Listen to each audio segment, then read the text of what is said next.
जय श्री राम। चतुर्थ अध्याय का 9वां श्लोक। इस प्रकार भगवान अपने दिव्य जन्मों के अवसर, हेतु और उद्देश्य का वर्णन करके अब उन जन्मों की और उनमें किए जाने वाले कर्मों की दिव्यता को तत्व से जानने का फल बतलाते हैं। जन्म कर्म च मे दिव्यमेवं यो वेत्ति तत्वतः त्यक्त्वा देहं पुनर्जन्म नेति मामेति सो अर्जुन। हे अर्जुन, मेरे जन्म और कर्म दिव्य अर्थात निर्मल और अलौकिक हैं। इस प्रकार जो मनुष्य तत्व से जान लेता है वह शरीर को त्याग कर फिर जन्म को प्राप्त नहीं होता, किंतु मुझे ही प्राप्त होता है। प्रश्न है, भगवान का जन्म दिव्य है, इस बात को तत्व से समझना क्या है? सर्वशक्तिमान पूर्ण ब्रह्म परमेश्वर वास्तव में जन्म और मृत्यु से सर्वथा अतीत हैं। उनका जन्म जीवों की भांति नहीं है।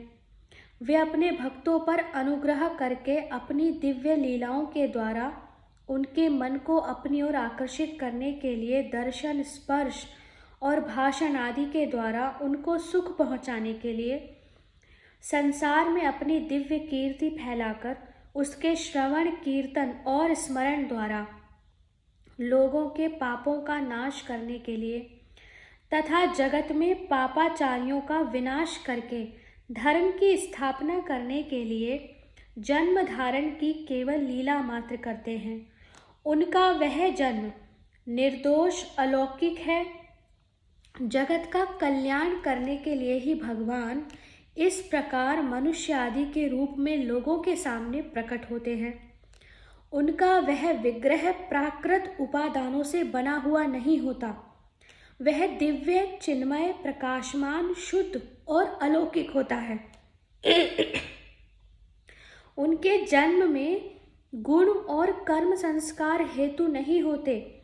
वे माया के वश में होकर जन्म धारण नहीं करते, किंतु अपनी प्रकृति के अधिष्ठाता होकर योग शक्ति से मनुष्यादि के रूप में केवल लोगों पर दया करके ही प्रकट होते हैं। इस बात को भली भांति समझ लेना, अर्थात इसमें किंचित मात्र भी असंभावना और विपरीत भावना न रखकर पूर्ण विश्वास करना और साकार रूप में प्रकट भगवान को साधारण मनुष्य न समझकर सर्वशक्तिमान, सर्वेश्वर, सर्वांतर्यामी, साक्षात सच्चिदानंद घन पूर्ण ब्रह्म परमात्मा समझना भगवान के जन्म को तत्व से दिव्य समझना है। इस अध्याय के 6ठे श्लोक में यही बात समझाई गई है। 7वें अध्याय के 24वें और 25वें श्लोकों में और 9वें अध्याय के 11वें 12वें श्लोकों में इस तत्व को न समझकर भगवान को साधारण मनुष्य समझने वालों की निंदा की गई है एवं 10वें अध्याय के 3रे श्लोक में इस तत्व को समझने वाले की प्रशंसा की गई है।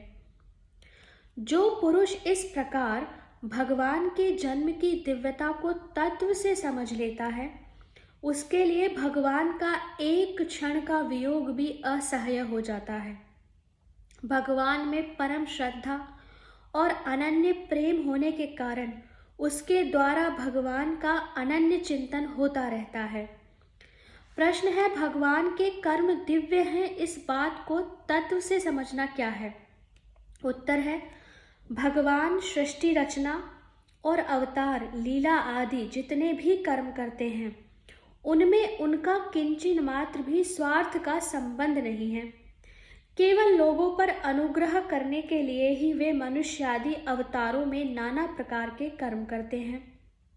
भगवान अपनी प्रकृति द्वारा समस्त कर्म करते हुए भी उन कर्मों के प्रति कर्तृत्व भाव न रहने के कारण वास्तव में न तो कुछ भी करते हैं और न उनके बंधन में पड़ते हैं।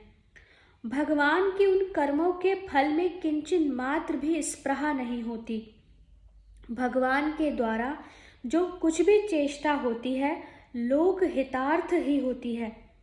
उनके प्रत्येक कर्म में लोगों का हित भरा रहता है। वे अनंत कोटि ब्रह्मांडों के स्वामी होते हुए भी सर्वसाधारण के साथ अभिमान रहित दया और प्रेम पूर्ण समता का व्यवहार करते हैं। जो कोई मनुष्य जिस प्रकार उनको भजता है वे स्वयं उसे उसी प्रकार भजते हैं। अपने अनन्य भक्तों का योग क्षेम भगवान स्वयं चलाते हैं, उनको दिव्य ज्ञान प्रदान करते हैं और भक्ति रूपी नौका पर बैठे हुए भक्तों का संसार समुद्र से शीघ्र ही उद्धार करने के लिए स्वयं उनके कर्णधार बन जाते हैं। इस प्रकार भगवान के समस्त कर्म आसक्ति, अहंकार और कामना आदि दोषों से सर्वथा रहित, निर्मल, शुद्ध तथा केवल लोगों का कल्याण करने एवं नीति, धर्म, शुद्ध प्रेम और भक्ति आदि का जगत में प्रचार करने के लिए ही होते हैं। इन सब कर्मों को करते हुए भी भगवान का वास्तव में उन कर्मों से कुछ भी संबंध नहीं है, वे उनसे सर्वथा अतीत और अकर्ता हैं।